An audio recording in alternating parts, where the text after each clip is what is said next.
Jess, a tough match today against a very tough opponent. Just talk through your thoughts on the match. Yeah, that was a tough match. I think she played at a high level like the entire time. I felt like every time I tried to get a little bit momentum, I just wasn't able to really grab a hold of it. I don't think I played my best, but I also think that she played very well from the start and didn't have too many ups and downs throughout the match. Okay, thank you. Who'd like first question, please? Courtney? Jess, it's been a while since we've seen Vika play at that level, from front to back, and hold it. What is it like facing that, and what is it that she did tonight that kind of prevented you from being able to kind of impose yourself the way that you normally do? Yeah, I mean, I think she did exactly what she wanted to do. She was just executing it, I feel like, pretty well tonight.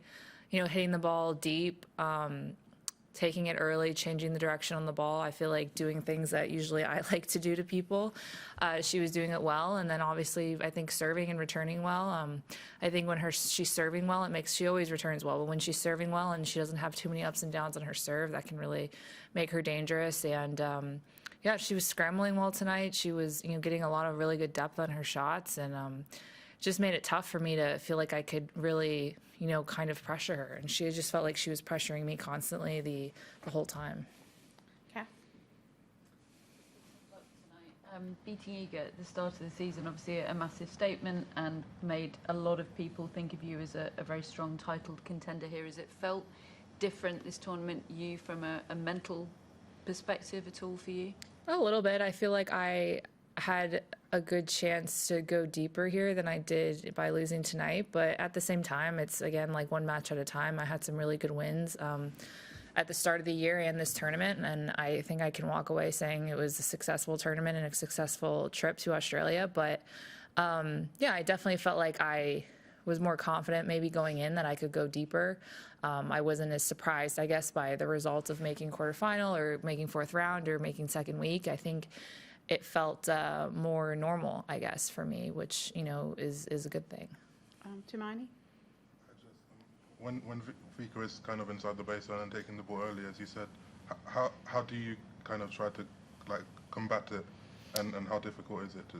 Yeah, I was trying to get the ball deep. I was trying to go deep middle to kind of not let her move me around as much. But, if I didn't get it deep enough, she would kind of just punish me for not getting it deep enough. And then she does so well taking balls out of the air and coming in and stuff like that. And so I think she was just doing that really well tonight. And, I felt like from the start, she just didn't have many letdowns. I feel like sometimes when I play her, she can go off for a little bit because of how she plays. But tonight, it didn't feel like she really went off at all. And that just made it super tough. But at the same time, I felt like I gave her a lot of unforced errors and a lot of mistakes, and I didn't like the conditions tonight. It felt so slow. She's played a lot of late matches at night, so I think seemed like definitely more used to it. It felt like even the first few games, it took me a while to get my rhythm with her ball, or when she would hit a high ball, I felt, it wasn't really coming through the court like I was used to. So that took some time for me to adjust, and I felt like that, at the same time, it didn't really help, because if I hit the ball too short, it was just sitting for her to be aggressive. Next, Courtney. Yeah. Just, I know you got to hit a little bit on Laver with the roof closed before the match. Did you notice kind of the speed differential even during the warm-up, or was it really just like once? Yeah. I definitely. I played Sasnovich with the roof closed, but it was more during the day, and it didn't feel as different. But I think at night it felt a lot more humid. Like sweating quite a bit, and it just felt slow, and I could kind of tell in the warm-up right away, like, okay, ball feels very slow. But at the same time, it was kind of also flying on me, so it was just weird. I couldn't quite get a grasp on the conditions. The balls were slower and heavier, but then at the same time, every time I tried to hit out, I felt like I was just missing, not by a lot, but just by a few inches here and there. And then I think I started second-guessing myself with hitting out, and then that kind of rolls into making more mistakes than you want to. So, it is what it is, though. It's different courts, different conditions. I feel like played on a lot of different courts here, and they've all played differently, and I've been able to adjust really well. But tonight, just with the way she was playing, I don't think she gave me any time to just get any confidence or rhythm with my game. Okay, this gentleman here. Yeah. Hi, Jess. How much was it on your mind that this was a quarterfinal and you haven't been beyond that round in a slam? And do you think that made any sort of difference tonight? Not really. I think it was, I mean, once you're out there, it's just another match. It's another battle. I always know it's going to be tough playing Vika. She's such a good competitor, and she plays so well here, and we've had some good matches in the past. So I don't think I was thinking about that really at all. I mean, of course, you're more excited. You're deeper in a tournament. You're, a feature match. But at the same time, once you get out there, you're just trying to win the match. So I don't really think it had much effect on me. Obviously, afterwards, now it sucks because I wish I could have made a semi. But it is what it is.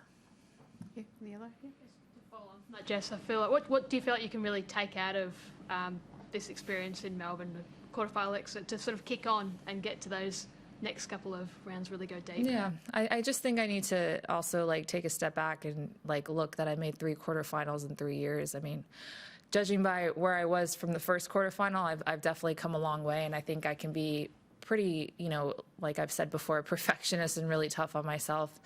And obviously I'm upset about tonight, but at the same time, I mean, I'm putting myself in these positions to go deep in these tournaments, and I think I've proven that, and I've been super consistent. So I think just keeping, a good mindset that, I'm putting myself in position at all these events, and hopefully it comes together. And, I definitely want to do better. I want to do more, but I think my takeaway would just be that I'm right there, and that, every match is tough, but I think my mindset and the way I was playing in Sydney and here, I think my level is really high right now.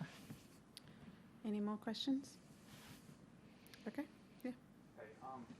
Can you talk about how you think you'll be able to process tonight's loss, the disappointment of this, and be able to have the right mindset going into the doubles quarterfinal, which you have tomorrow, and how important is the ability to do that? Well, I think it actually helps that I'm playing doubles tomorrow, because I don't have so much time to sulk around and kind of be in my feelings. But I mean, I play third match tomorrow, so I got to go get racket strong. I got to book practice courts. I got to figure out what time I'm going to warm up, and I'll be back here, probably by noon. So it's a quick turnaround.